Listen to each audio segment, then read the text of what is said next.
ప్రేక్షకులు నమస్కారం. ఈరోజు రిలీజ్ అయిన సినిమాలో ఈగల్ అనే సినిమా వచ్చింది. సో దానికి సంబంధించి రివ్యూ చెప్పడానికి మన కింగ్ యజ్ఞమూర్తి గారు ఉన్నారు. యజ్ఞమూర్తి గారు నమస్కారం సార్. నమస్తే సత్యనా. నమస్కారం సార్. ఇంక ముందుగా మీకు ఒక ప్రశ్న. ఈగల్ అనే సినిమా ఇంగ్లీష్ పదం, ఈ cinema Telugu cinema. What is this controversy in this thing? అర్థం కాదు. ఈగల్ అంతే. అక్కడ మీరు సినిమా చూస్తే సినిమాలో కూడా ఈగల్ అని చెప్పేసి తెలుగులో వేల టైటిల్ ఇంగ్లీష్లోనే వేశారు. సో మనం ప్రిపేర్ చేశారు కదా. Subject Telugu cinema Gaddalakonda eagle ఏదో అన్నారు. ఇది ప్రిపేర్ చేశారు. ఓకే, ఫస్ట్ నుంచే మీరు ఒక హాలీవుడ్ సినిమా చేయబోతారు, ఇంగ్లీష్ సినిమా కాలేదండి ఫస్ట్ నుంచి. అది మీ తప్పదు. నా తప్పది. ఎట్లా ఇంత సినిమా చూసుకుంటే కూడా ఎక్కువ కూడా యూరోప్ లోనే తీశారు అంతా. యూరోప్ ఇది ఐరోపియన్ ఫిల్మ్ అని కూడా మనం అమీర్పేట సరిగా చూడండి అనుకోవచ్చు. నేను అమీర్పేట సరిగా కొత్త ప్రపంచాన్ని చూపించారు కదా. ఇప్పుడు దానికి వస్తాం మీ దగ్గరికి. Cinema first how it is. I'm talking English also. Okay, అవునా? అయితే నేను కూడా ట్రై చేయమంటావు? అయితే అయితే నేను first I went to Europe and then coming to Andhra Pradesh. Andhra Pradesh Telangana ఏదో సంథింగ్ అట్లాంటిది ఏదో ఎవరు ఏదో అనుకుంటే అది తెలుగు ప్రాంతం అది. ఓకే, చూసి సినిమా ఎట్లా ఉంది అసలు? ఫస్ట్ అందులో ఈగలు అంటే ఏంది అనుకున్నాం? అనుకోలేదు కదా మనకి. ఈగలు అంటే ఈగలే అంటే తెలుగు వచ్చేటప్పటికి ఏమంటాం? గద్దన్ లేదంటే డ్యాగా. సో ఇలా దానికి అనుకుంటారు. అంటే అలాంటి వాడు ఈగలు అంటే అది ఎంత పైన ఎత్తున్నా కూడా దాని కింద ప్రే కూడా కంటితో చూసి కొన్ని మైళ్ళ దూరం వరకు కూడా, మైళ్ళు నాట్ మీటర్స్, అది చూస్తుంది. మైళ్ళ దూరం అంటే కిలోమీటర్స్, కొన్ని కిలోమీటర్ల దూరం వరకు కూడా చూడగలిగినటువంటి సునిశ్చితమైనటువంటి కళ్ళు కలదనమాట అది ఈగల్ అనేది. సో అదే అందుకని అలాంటి వాడు రవితేజ అని మనం అర్థం చేసుకోవాలి. సో అతను ఒక మిషన్ మీద ఎక్కడో ఐరోపాలో ఉండేవాడు. అంటే ఎవరైతే అతనికి ఒక పని అప్పచెప్పారంటే ఆ పనిని చేసేవాడు అనమాట. అంటే ఒక ప్రైవేటు కాంట్రాక్టులు తీసుకునేవాడు, కిల్లర్ లాంటివాడు. సో మామూలుగా ఫస్ట్ తను కూడా ఒక ఇల్లీగల్ పనులే చేస్తాడు. అంటే ఎవరికైతే అక్రమ ఆయుధాలు కావాలో సో వాళ్ళకి హెల్ప్ చేసేవాడు. వాళ్ళకి అక్రమ ఆయుధాలు ఇస్తాడు, అట్లా అంటాడు. ఒక ఏరియాకి వచ్చి, ఒక ప్రాంతానికి వచ్చి పత్తి వ్యాపారం చేస్తాడు. చేనేత కార్మికుల కోసం. ఏం వ్యాపారం? పత్తి వ్యాపారం. అంటే ఒక మనం సినిమా అంతా మీరు చూస్తే గన్లు, బుల్లెట్ల వర్షం, అందులో పత్తి వ్యాపారం చేసే హీరో. సో అట్లా ఒక సరదాగా మనం చెప్పుకోవచ్చు అట్లా. సో ఎందుకు పత్తి వ్యాపారం చేశాడు, ఎందుకు చేనేత కార్మికుల కోసం అంతా ఒక సామ్రాజ్యాన్ని ఏర్పాటు చేశాడు, ఒక ఏరియాని, ఒక ప్రాంతాన్ని ఎందుకు అట్లా కాపాడుతూ వచ్చాడు, తను ఉండే ప్రాంతాన్ని మళ్ళీ ఏం కష్టం వచ్చింది కాపాడుతున్నాడు ఆయన. అది ఏదో మరి మీరు చూడాలి, సినిమా చూడాలి. అది ఎందుకు ఇక్కడికి వచ్చాడు అనేదే కదా పాయింట్. సో అందులో ఒక హీరోయిన్ ఉంటుంది, రచన అనే ఒక అమ్మాయి ఉంటుంది. బాగుందా? రచించిందా బాగా? రచన అంటే కావ్య థాపర్ అని ఈ మధ్య బాగా గ్లామర్. కావ్య థాపర్ అమ్మాయి పేరు కావ్య థాపర్. అచ్చా. అమ్మాయి అట్లా ఒక ఆమె కోసం ఎందుకు ఇక్కడికి వచ్చాడు అంటే నాకు మామూలుగా చాలా మందికి అర్థం కాలేదు.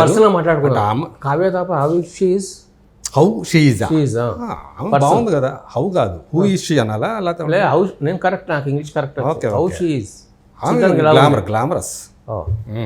ఓకే, గ్లామర్ కొద్ది అమ్మాయి. ఫస్ట్ సినిమా ఇది 3-4 సినిమాలు చేసింది, ఇంకా చేస్తుంది, ఇప్పుడు ప్రజెంట్ చేస్తుంది. ఈ మధ్య ఏదో సినిమా కూడా వచ్చింది అమ్మాయిది చేసిన సినిమా. సో ఆ అమ్మాయికి సో మనం డివైడ్ అయ్యాం కదా. ఆయన ఇక్కడ హెల్ప్ చేయడానికి వస్తాడు. ఇక్కడ ఎందుకు వస్తాడు ఇండియా? అసలు ఇదంతా కూడా ఏంటంటే ఇది ఒక స్క్రీన్ ప్లే అంటారు. ఈ సినిమా అంతా కూడా స్క్రీన్ ప్లే బేస్డ్. డైరెక్టర్ వచ్చి కార్తీక్ ఘట్టమనేని, అతను బేసికల్గా సినిమాటోగ్రాఫర్. కార్తీక్ ఘట్టమనేని అంటే కృష్ణ ఘట్టమనేని ఘట్టమనేని ఫ్యామిలీ. ఆయనకి వీళ్ళకి సంబంధం ఏందో మనకు తెలియదు, కానీ నాకు తెలిసినంత వరకు ఏం లేదనుకుంటా. ఇంటి పేరు వరకు అంతే. ఆయన ఇంతకుముందు కెమెరామెన్ గా పనిచేస్తాడు, ఫస్ట్ టైం డైరెక్టర్. కెమెరామెన్ గా చాలా టాలెంటెడ్ పర్సన్ ఏమన్నా. సో ఇతను ఏంటంటే కొత్తగా ఒక యంగ్స్టర్ కదా, ఒక కొత్త స్క్రీన్ ప్లే తోటి ఈ సినిమాని ట్రై చేశాడు. సో అసలు మీరు అన్న హీరోయిన్ అన్నాను కదా, ఫస్ట్ మనకు హీరోయిన్గా పరిచయం మీద ఆమె కాదు, ఇంకొక ఆమె జర్నలిస్ట్. ఇంకో హీరోయిన్ నళిని అని చెప్పి ఒక అమ్మాయి. ఎవరు? నళిని. క్యారెక్టర్ పేరు నళిని. ఆ క్యారెక్టర్ చేసింది ఎవరు? అనుపమ పరమేశ్వరం. ఓహో సో మనకు తెలిసిన మలయాళీ అమ్మాయి తెలుసు కదా, అనే సినిమాతో త్రివిక్రమ్ పరిచయం చేశాడు. సూపర్ సూపర్ బాగుంది. ఆ అమ్మాయి ఈ కథ అంతా కూడా ఆమె ద్వారా మనకు తెలుస్తుంది ఈగల కథ అంతా ఏంటి. అంటే ఈగల అనే అతని కోసం ఆ అమ్మాయి సెర్చింగ్ చేస్తే, అంటే నేను చెప్పాను కదా పత్తి వ్యాపారం అని చెప్పేసి, ఆ పత్తి వ్యాపారానికి సంబంధించిన ఒక ఆర్టికల్ని ఆమె ఒక ఢిల్లీ నుంచి అలా వాళ్ళ పేపర్లో దాని పేరుంది డైలీ ఏదో పెట్టారా పేపర్ ఏదో పేపర్ అట్లా పేపర్లో డైలీ క్రానికల్ ఆ టైప్లో ఏదో పెట్టారు. జర్నలిస్ట్ చేస్తుంది. అందులో ఎక్కడో లాస్ట్లో ఒక చిన్న ముక్క వేస్తే అక్కడి నుంచి పైనుంచి కేంద్రమే కదిలిస్తుంది. ఏమేస్తే మొక్కేస్తే ఆ పత్తి వ్యాపారం గురించి. పత్తి వ్యాపారం ఈయన చేస్తున్నాడని చెప్పి ఫలానా చేస్తున్నాడని చెప్పి అసలు ఏమైపోయాడు ఏంది ఆ పత్తి వ్యాపారం చేశాను ఏమైపోయాడు సంవత్సరం నుంచి అదృశ్యం అయిపోయాడు అని చేస్తే మొత్తం అసలు ఏంది అని చెప్పేసి దిగుతుంది. ఎందుకు దిగుతుంది? మొత్తం సిబిఐ వాళ్ళు వీళ్ళంతా ఎవరెవరో అచ్చా ప్రభుత్వానికి సంబంధించిన సెంట్రల్ గవర్నమెంట్ సంబంధించిన ఇంటెలిజెన్స్ ఏజెన్సీలు ఇవన్నీ కూడా దిగిపోతాయి. సో ఇది అంతా దాదాపు నాకేం అర్థమవుతలేదు, మామూలుగా అర్థమవుతుంది సినిమా జనాలకు అదే ఇది ఏది ఇదంతా ఇక్కడ ఏం జరుగుతుంది ఏంటి అని చెప్పేసి మీరు చెప్తుంటారు. ఈ ఫస్ట్ హాఫ్ అంతా మీరు చూస్తే హీరో ఎలివేషన్స్, హీరో పరిచయమే ప్రతిసారి. ఫస్ట్ మొత్తం హాఫ్ అంతా హీరో గురించి చెప్పాల్సి రావటం, ఆ హీరోని పరిచయం చేయటం, హీరో బిల్డప్ సీన్తోనే ఫస్ట్ హాఫ్ మొత్తం సరిపోయింది. అంటే నేను ఏ సినిమాలో కూడా హీరోని ఇన్నిసార్లు పరిచయం చేయటం, హీరో గురించి ఎంతగా బిల్డప్, హీరో ప్రస్తావన వచ్చినప్పుడల్లా హీరోని బిల్డప్ చేస్తూ పక్క క్యారెక్టర్ ఆయన లేపుతూ ఆయన అంటే ఏందో తెలుసా, ఈయనంటే ఏందో తెలుసా అని చెప్పేసి ఫస్ట్ హాఫ్ మంత్ ఇంతే. అప్పుడే పతాపేరం చేస్తుంటాడు. నేనైతే ఇంతవరకు నేను చూసిన సినిమాల్లో ఏ భాషలో అయినా సరే ఇన్ని పరిచయ సన్నివేశాలు అంటే హీరోని బిల్డప్ సీన్స్ ఇన్ని నేను ఎప్పుడు చూడలే. ఫస్ట్ ఆ రేంజ్లో రవితేజ చేసినటువంటి సహదేవ వర్మ క్యారెక్టర్ పేరు. సో ఆయనే ఈగల్ అనమాట. సో ఈయన ఏంది అని చెప్పేసి ఆ పరిచయ సీన్లు ఉన్నాయో ఎప్పుడు పరిచయం ఆగిపోద్ది, అసలు విషయం వస్తుందా అని చెప్పేసి నేను చాలా మందితో పాటు మిగతా ఆడియన్స్తో పాటు నేను కూడా ఎదురు చూస్తూ ఉంటే ఫస్ట్ హాఫ్ అయిపోయింది కానీ ఇంకా పరిచయాలే చేస్తా ఉన్నారు. కొంచెం కన్ఫ్యూజింగ్ ఉంది. అంటే మీరు పోడుతున్నారా తిరుగుతున్నారా? ఫస్ట్ హాఫ్ అంతా ఎలివేషన్ అన్నారు, బాగా చూపిస్తున్నారు అన్నారు, ఎంతసేపు ఆయన పరిచయ కార్యక్రమం ఉందన్నారు. అవును, ఇంతగా బాగుందా చూడడానికి, చూడబుల్గా ఉందా? అసలు ఏంటి అసలు పని ఎప్పుడు మొదలవుతుందని నేను ఫస్ట్ హాఫ్ అంతా చూశానండి. అది ఫస్ట్ హాఫ్ అంతా ఆయన బిల్డప్ సీన్లో సరిపోయింది, ఆయన ఇంట్రడక్షన్ సీన్లో సరిపోయింది. సినిమా మొత్తం అంటే ఫస్ట్ హాఫ్ అంతా introduction scene, hero introduction scene ఉండటం అనేది తెలుగు సినిమా చరిత్రలో కానీ వేరే ఏ భాషలో అయినా సరే ఇదే వెరీ ఫస్ట్ ఫిల్మ్ అని చెప్పేసి మనం రాసుకోవచ్చు. అంటే ప్రశాంత్ నీల్ సినిమా చేశాడు, ఈయన ఫస్ట్ హాఫ్ చేశాడు. ఫస్ట్ హాఫ్ మొత్తం చేసేసాడు. అచ్చా ఫస్ట్ హాఫ్ ఇంకా సెకండ్ హాఫ్ ఎట్లా? దాంతో కొంత గజిబిజి ఏంది ఇది ఎప్పుడు ఇంట్రడక్షన్ అయిపోద్ది ఏంటి అసలు కథ ఎప్పుడు మొదలవుతుందా అని చెప్పేసి. సో మొత్తానికి సెకండ్ హాఫ్లో కథ మొదలైంది. ఎట్లా ఉంది సెకండ్ హాఫ్ కథ మీకు? సెకండ్ హాఫ్లో కొంచెం బెటర్ అనుకోండి. చివరికి వచ్చేటప్పటికి క్లైమాక్స్కి వచ్చేటప్పటికి మనకు ఒక క్లారిటీ మొత్తానికి వచ్చింది. ఏంటి పత్యాపురం కూడా ఇంకా ఏదో బిజినెస్ చేస్తుంటాడు, గన్లు ఆపేసాడు. ఒక బిజినెస్ కాదు, అక్కడ ఒక ఏరియా ఎమ్మెల్యే ఉంటాడు కదా, వీడు ఎన్ని పనులు చేస్తాడబ్బా అంటాడు. అంటే ఒకవైపు పత్తి వ్యాపారం అంటాడు, ఇంకోవైపు ఆయుధాలు అంటాడు, ఒకవైపు ఏమో గవర్నమెంట్ సెంట్రల్ గవర్నమెంట్ ఏజెన్సీలు దిగిపోతాయి ఆయన కోసం, ఇంకోవైపు నక్సలైట్లు టెర్రరిస్టులు టెర్రరిస్టులు కలిసి ఈయన కోసం. అసలు నక్సలైట్లు టెర్రరిస్టులు మామూలుగా వాళ్ళది వేరు రూటు వీళ్ళది వేరు.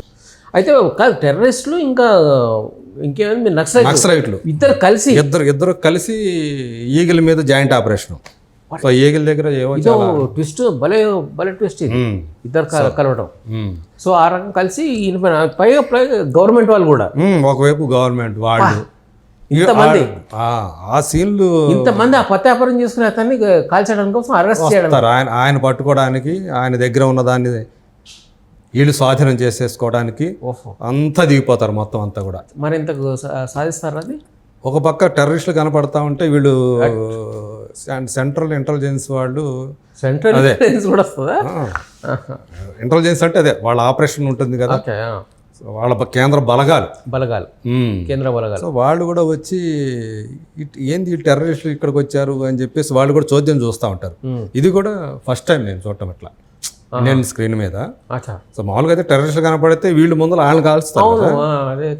అంటే టెర్రరిస్టుల కంటే కూడా ఈగలు ముఖ్యం అనమాట వాళ్ళకి. కలిసి రావడం నక్సలైట్లా మీరు అన్నది అన్నలో సూపర్. అయితే అది ఒకటి. ఈ టెర్రరిస్టులే ఆ, వస్తారా ఈగలు పట్టుకోవడానికి? అదే ఈగలు పట్టుకోవడానికి సెంట్రల్ ఫోర్స్ వస్తుందా? వస్తున్నా. ఈ సెంట్రల్ ఫోర్స్ ముందే టెర్రరిస్టులు ఆ ఈగల దగ్గరికి వెళ్తూ ఉంటే వీళ్ళు చోద్యం చూస్తూ ఉంటారు, ముందు వాళ్ళ నెలని చూద్దామని. ముందు సో మామూలుగా అయితే టెర్రరిస్టులను చూసారంటే వీళ్ళు కాల్చేయరు కదా టెర్రరిస్టులని, అలా ఉండదు. అంటే ఈ టెర్రరిస్టుల కంటే వాళ్ళ ఈగలు ముఖ్యం. డైరెక్ట్ పేరు ఘట్టమనేని ఇది అన్నారు. కార్తీక్ ఘట్టం నేను సూపర్ అతని డైరెక్షన్ అది అదిరిపోయింది. అది అసలు ఫస్ట్ టైం మనం ఇలాంటి సీన్లు మనం మన ఇండియన్ స్క్రీన్ మీద చూసాం. అచ్చా. సో ఓవరాల్గా సినిమా టెర్రరిస్టులను కూడా వీళ్ళు సెంట్రల్ ఫోర్స్ వాళ్ళే ఏం చేస్తారా ఈగలు వీళ్ళు చూద్దామని చెప్పేసి అన్నట్టుగా వీళ్ళు వాచ్ చేస్తూ ఉండటం అనేది ఇది ఫస్ట్ టైం. అచ్చా. అంటే సినిమా ఓవరాల్గా ఎట్లా అనిపిస్తుంది? ఓవరాల్ సినిమా కొంచెం ఫస్ట్ హాఫ్ చూసేటప్పటికి అదే నేను ముందే ఫస్ట్ హాఫ్ వదిలేసాను, మీరు చెప్పింది అర్థమైపోయింది నాకు. సెకండ్ హాఫ్ ఎట్లా అనిపిస్తుంది? కొంచెం ఫస్ట్ హాఫ్ చూసేసి కొంచెం ఏమన్నా మనకి అమృతాంజనం జండు బాంబు లాంటివి ఏమన్నా ఏమండి కొంచెం అవసరం అవుతాయి అని చెప్పేసి ఖాయంగా అనిపించింది. తర్వాత సరే ఇది తీసి జేబులో తీసేసి రాసుకుందాం అనుకున్నప్పుడు కొంచెం పర్వాలే. అచ్చా, మీకు అవసరం కలిపలేదు. సినిమా అంతలోకి కొంచెం సినిమాకి కాస్త గ్లామర్ తీసుకొచ్చే విధంగా హీరోయిన్ ఎంట్రీ. అంటే ఫస్ట్ హాఫ్ లో మనకి హీరోయిన్ కనిపించదు. అంటే హీరోయిన్ ఉండేది హీరోయిన్ అంటే ఇంతకు ముందు ఒక పిల్ల ఏదో అన్నారు, కన్ఫ్యూజ్ చేస్తున్నారండి. అసలు ఈ సినిమాలో ఇద్దరు హీరోయిన్లు ఫస్ట్ చెప్పాను కదా, ఒకరు జర్నలిస్టు, హీరోయిన్ అంటే ఆమెకి హీరో ఏమి ఉండడు, కథను నడిపించే ఒక క్యారెక్టర్. మనకి కథ ఆమె ద్వారా ఆమెకు ఒక క్యారెక్టర్ని కలుస్తూ ఉంటుంది, ఆ క్యారెక్టర్ మనకు కథ చెప్తూ ఉంటుంది, ఆమె ఎవరి క్యారెక్టర్. సో వాళ్ళు ప్రతి క్యారెక్టర్ కూడా వాళ్ళు మరి ఇంట్రడక్షన్ ఇవ్వాలి కదా హీరోకి, అట్లా ప్రతి వాళ్ళు ఇంట్రడక్షన్ ఇచ్చుకుంటూ ఆ హీరో ఆయన ఎటువంటి వాడో అని చెప్పేసి బిల్డప్లు ఇస్తూ, సో ఈ రేంజ్లో ఆమె ఎంతమందిని కలిస్తే అంతమంది ఇంట్రడక్షన్ ఇస్తూ వస్తారు. సో ఇది ఫస్ట్ హాఫ్ అంతా. సో ఆమె మనం అంటే పేరు చెప్తున్నాను, నేను ఒక క్యారెక్టర్ కథని మనకు పరిచయం చేసే క్యారెక్టర్ కాబట్టి ఆమెను హీరోయిన్ అంటున్నాం అంతే. అంతేగాని ఆమెకి హీరో ఏమి ఉండడు. ఆమె అతను కలవాలని, ఈగల్ని కలవాలని, కలిసిందా లేదా అనేది మనం చివరిలో డ్యూటీలో ఉందనుకోండి అంతే. కానీ హీరో పక్కన హీరోయిన్ వచ్చేటప్పటికి సెకండ్ హాఫ్ లో వస్తుంది ఆమె. నిందా మనం మాట్లాడుకున్న రొమాంటిక్ సాంగ్స్ లాంటివి ఉండవు, అలాంటివి కూడా పెట్టారు. ఫస్ట్ ఆమెకు కూడా కనిపించకుండా ఆమెని కాపాడుతూ వస్తాడు ఫస్ట్. ఎవరు? మన హీరో. పత్తి వ్యాపారం చేశాడు. పత్తి వ్యాపారం చేశాడు అంటే అప్పుడు పత్తి వ్యాపారం కాదు, అప్పుడు గన్స్. అప్పుడంతా గన్స్ తోటే మొత్తం ఆయన వ్యాపారం అంతా, ఆయన బిజినెస్ అంతా. అంటే పత్తి వ్యాపారం పైకి కనిపిస్తుంది, బోర్డు పెడతారు అట్లా, అంతే. లోపల చేసేదంతా గన్స్. అది వేరే. ఇప్పుడు క్లారిటీ. ప్రపంచానికి పత్తి వ్యాపారం. లోపల వెనకంతా ఉండేదంతా వేరే డెన్ ఉంటుంది. అది మా పెద్ద మామూలు డెన్ కాదు, అంత పెద్ద డెన్ కూడా మనం చూడలే ఇప్పుడు దాకా. సో హీరోయిన్ తో ఫస్ట్, తర్వాత మరి హీరోయిన్ ఏమైంది, హీరోయిన్ కోసం ఇక్కడికి వచ్చి పత్తి వ్యాపారం చేస్తున్నాడు మనకు చెప్తారు. కానీ హీరోయిన్కి పత్తి వ్యాపారానికి లింక్ ఏందో మనకి ఎక్కడ చెప్పినట్టు లేదు. అంటే మరి నేనేమన్నా ఆ టైంకి ఏదైనా డైలాగ్లో చెప్పించారా లేకపోతే ఏంటో తెలియదు కానీ, బట్ నాకైతే లింక్ మరి ఎందుకు హీరోయిన్కి పత్తి వ్యాపారానికి లింక్ ఏంటనేది నాకు తెలియలేదు. ప్రేమించుకున్నారు అంటే ఒకటొకటి చూసినా, అంటే ఇక్కడికి ఎందుకు వచ్చి ఆమె ఉండేది కూడా అక్కడే యూరోప్లోనే కదా. సో ఇక్కడికి వచ్చి ఆయన కోసం ఎందుకు చేస్తారని చెప్పారు. కానీ బట్ కొన్ని పర్ఫార్మెన్స్లు అయితే బాగానే ఉన్నాయి. అదే అనుపమ పరమేశ్వరరావు జర్నలిస్టు, హీరోయిన్ కావ్య థాపర్. ఆమె కొద్దిసేపు ఆ గ్లామర్ కోసం అమ్మాయి. ఓకే. ఇంకా అవసరాల శ్రీనివాస్ ఉన్నాడు, ఆయన రా డిపార్ట్మెంట్ తెలుసు కదా. ఏం డిపార్ట్మెంట్? రా డిపార్ట్మెంట్. డిపార్ట్మెంట్ నాకు అనిపించింది. ఓకే. సో అది సెంట్రల్ ఫోర్స్ కదా, అది ఇంటెలిజెన్స్ కదా, అది ఒక డిటెక్టివ్, ప్రభుత్వం సంబంధించినటువంటి ఒక నిఘా సంస్థ. దాని ఆఫీసరు మధుబాల ఉందండి. మధుబాల అంటే రోజా మధుబాల. అప్పుడు మణిరత్నంలో ఆమె వచ్చింది, ఆమె ఈ సినిమాలో ఉంది. ఓహో, ఎట్లా ఆమె ఈగలు పట్టుకోవాలని చెప్పేసి ఆపరేషన్ కి ఆమె లీడరు. ఎట్లా ఆరోగ్యంగా బాగుంది ఆమె? బాగా ఇప్పటికీ కూడా ఆమె అట్లాగే ఉంది. అట్లా మర్చిపోయి అజయ్ ఘోష్ ఉన్నాడు. ఎవరు? అజయ్ ఘోష్ అంటే గుండు అతను. కానీ ఇందులో గుండు కాదు, ఇందులో విగ్గు పెట్టారు, విగ్గు పెట్టి జుట్టు. ఇందులో ఎమ్మెల్యే సోమేశ్వర్ రెడ్డి. కామెడీ ఉంటదేమో. బాగుంటుందా? అటు కామెడీ ఇటు అంటే ఈగల్ అనే పేరు, కొండ అనే పేరు ఎత్తడంతో వణికిపోయే క్యారెక్టర్. అచ్చా. సో ఏంది ఆ కొండ, అదే ఈగలు ఉండే ప్లేసు. ఓకే. సో ఈ కొండకి సినిమాకి చాలా అసలు రేట్ ఉంది. మెయిన్ ఈయన వ్యాపారం చేస్తాడు అక్కడ ఏమైనా ఉంటే అక్కడ గుండగల దొంగల. ఒక్క మాటలో చెప్పాలంటే ఈ కథని అంటే మనం ఏదో అట్లా సరదా కోసం 10 మాటలు చెప్పినా అర్థం కాలేదు, మీరు ఒక మాట చెప్తే నాకేం అర్థం అవుతుంది? ఒక్క మాటలో నేను చెప్తా కథ. ఇండియాలో ప్రతి ఇంటికి ఒక గన్ను వచ్చేస్తే పరిస్థితి ఏంటి అని ముందే ఊహించేసుకొని డైరెక్టర్ రాసుకున్న కథ ఇది. అంటే భయపడిపోయి, అంటే గన్ కల్చర్ పెరిగిపోతుంది, రేపు ప్రతి ఇంట్లో కూడా ఒక గన్ వచ్చేస్తే ఏంటి పరిస్థితి, మనుషుల కంటే గన్స్ ఎక్కువైపోతాయి. 850 కోట్లు ప్రపంచ జనాభా ఉంటే అంతకు మించి ఆయుధాలు ఉన్నాయి. అంటే 850 కోట్లు అంటే మనిషికి ఒక గన్ ఉందంట. అమెరికాలో మనుషుల కంటే గన్స్ ఎక్కువ అంట.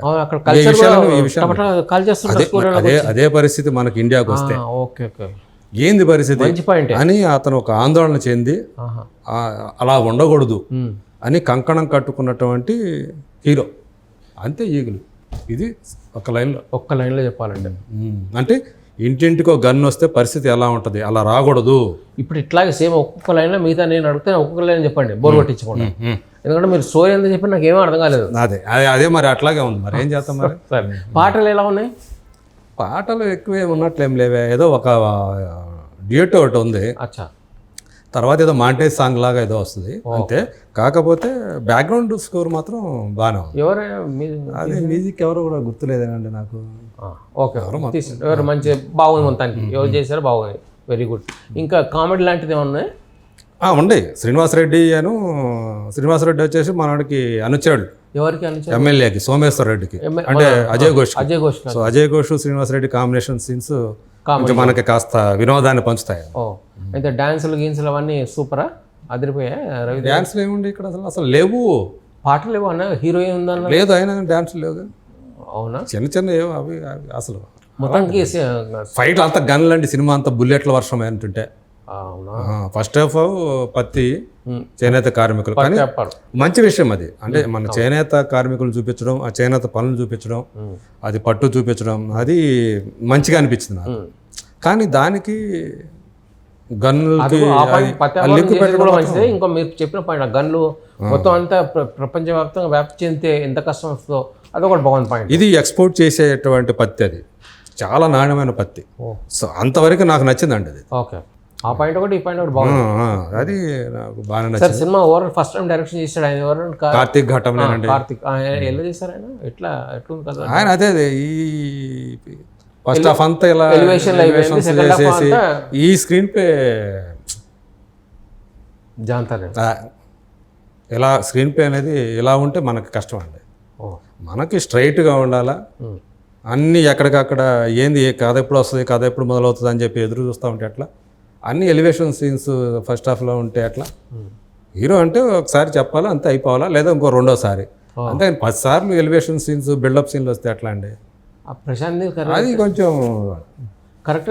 ప్రశాంత్ నీళ్ళు బిల్డప్ సీన్లు ఎలా ఉంటాయి తెలుసా? డైరెక్ట్ సీన్తో చెప్తాడు, డైలాగ్స్తో కాదు. ఇంకా డైలాగ్ అవసరంలే, అసలు వస్తేనే అట్లా గూస్ బంప్స్ వచ్చేస్తాయి. సీన్తోనే ఎలివేషన్ మొత్తం అంత పార్క్ డైలాగ్స్ తోటి బిల్డప్ ఇస్తుంది ప్రతి క్యారెక్టర్. అది అసలు ఏం చెప్పదలుచుకున్నాడు డైరెక్టర్ ఏంటి అని అది చివరిలో అర్థమవుతుంది.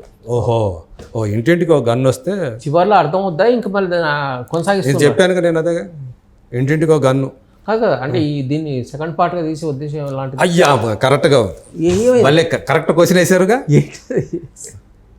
ఈ మధ్య చూస్తుంటే అయిన దానికి కాని దానికి సీక్వెల్ అంటున్నారండి. సేమ్ ఇందులో కూడా పెట్టారు. ఇప్పుడు ఈ సినిమా అంతా బుల్లెట్ల వర్షమా, మళ్ళీ సెకండ్ పార్ట్ ఉందంటే దానికి యుద్ధకాండ అంట. అది మీరు ఫస్ట్ పార్ట్ ఈగల్ యుద్ధకాండ, మీకే అర్థం కాలేదు, మీరు చెప్పింది నాకు అర్థమైతలేదు, ఆడియన్స్కి అర్థమైతలేదు. మళ్ళీ దీనికి సెకండ్ పార్ట్ వల్ల దానికి మళ్ళీ అసలు యుద్ధకాండ అసలు మొదలవుద్దంట అప్పుడు సీక్వెల్లో. మరి ఈ సినిమాలో చేసిందంత ఏందో నాకు అర్థం కాలేదు. సినిమా మొత్తం బుల్లెట్లే కదా, అయినా కానీ మళ్ళీ యుద్ధకాండ అంటే ఇంకా అది ఎంత బీభత్సంగా ఉంటుందో ఇంకా మనం ఆలోచించుకోవాలి. చివరిలో యుద్ధకాండ అని వేసిన తర్వాత కూడా నిర్ణయం, నియంత, నివారణ అని వేశాడు. అంటే ఒక నియంత లాంటోడు అనమాట. అంటే మంచోడు నియంత అయితే సమాజానికి మేలు జరుగుతుందని చెప్పాలనుకున్నాడు. అతను తీసుకున్న నిర్ణయం ఎలా ఇలా దాన్ని ఇలాంటి సమాజాన్ని మేలు చేయటం కోసం ఇలా అక్రమ వ్యాపార ఆయుధాలతోటి నాశనం చేయాలనుకునే వాళ్ళని ఇతను చేసే విధ్వంసం. సో ఇప్పుడు మీరు ఇక్కడ విధ్వంసం మంచి కోసం. అచ్చా ఇతను ఒక ప్రకృతి విపత్తు. ఈ ఎలివేషన్స్ అతను ఒక విధ్వంసం, అచ్చా అతను ఒక ప్రకృతి విపత్తు ఓకే. అని ఒక్కో క్యారెక్టర్ అతని గురించి చెప్తా ఉంటాయి. ఇప్పటిదాకా మీరు చెప్పింది నాకు ఆడియన్స్కి అర్థమైంది, నాకు అర్థమైంది. నాకేందంటే మీరన్నా ఈ సెకండ్ పార్ట్ ఉండకపోవచ్చు, ఈ ఫస్ట్ హాఫ్తోనే అంటే ఇక మీరు అనేది బాక్స్ ఆఫీసు దాన్ని బట్టి మరి సెకండ్ పార్ట్ ఉంటుంది. వద్దులే లేకపోతే అసలు ముందే ఎందుకు వేసుకుంటారు? ఇది ఒక పాయింట్ గురించి మాట్లాడాలి మీరు.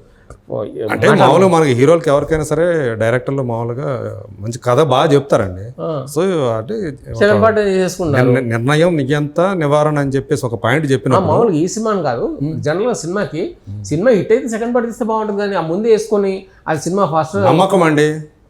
మా సినిమా మీద మాకు నమ్మకం లేకపోతే ఎట్లా? ముందు మేము నమ్మాలి కదా మా సినిమాని. అందుకని మేము ఆ నమ్మకంతో సెకండ్ పార్ట్ ఉంటుందని చెప్పేసి మేము ముందే వేసేస్తాం మేము చివరిలో. So very good. మీరు చెప్పింది నాకు అర్థం కాకపోయినా, ఆడియన్స్కి అర్థం కాకపోయినా, మరి అర్థమైనట్టుగానే అనిపించి సెకండ్ పార్ట్ కూడా తీయకుండా ఉంటే బాగుంటుందని చెప్పి మాకు అర్థమయ్యి, ఆడియన్స్ కూడా అర్థమైంది, మరి మీకు కూడా అర్థమైంది. సో ఇంకే ఏం చెప్పాలి, నాకేం అర్థమైంది. అదే కొంచెం ఇదంతా కాదు, ఎవరు ఎట్లా చేశారు ఏంటి ఎట్లా చెప్పండి. పాత్ర పోషణ 10 సంవత్సరాల క్రితం మంచిగా యంగ్గా ఉంటాడు రవితేజ. 10 సంవత్సరాల తర్వాత కథ మళ్ళీ నడుస్తుంది కదా, అప్పుడు కొంచెం తెల్లంటికలు వచ్చేసి కొంచెం అట్లా కనిపిస్తాడు. పాత్రలో జీవించాడు. 10 ఏళ్ల క్రితం క్యారెక్టర్ యంగ్గా ఉన్నప్పుడు జుట్టు తక్కువగా ఉంటుంది. 10 ఏళ్ల తర్వాత క్యారెక్టర్లో జుట్టు పెంచేసుకొని ఉంటాడు, కొంచెం దాని ఉంటాడు. సో ఆయన తెలుసుగా రవితేజ ఫుల్ ఎనర్జెటిక్. సో ఆయన బాగా చేశాడు ఆయన క్యారెక్టర్ వరకు. ఇంకా అమ్మాయి అనుపమ పరమేశ్వరం, ఆమె మంచి పర్ఫార్మర్ చేసింది. Kavya Thapar glamour, Someshwara Ajay Ghosh top class performer, అందరు కొట్టేసిండు. శ్రీనివాసరెడ్డి బాగా నవ్వించిండు. అందరు బాగానే చేశారు. అవసరాల శ్రీనివాస్ సీరియస్ గా యాక్ట్ చేశాడు. మధుబాల ఆమె చాలా ఆమె చూస్తే చాలా స్క్రీన్ చెప్పిన దాన్ని బట్టి అందరు బాగానే చేశారు, అందరూ చేశారు. మరి ఇప్పుడు ఆడియన్స్ తప్ప డైరెక్టర్ అండి, కార్తీక్ ఘట్టం. నేను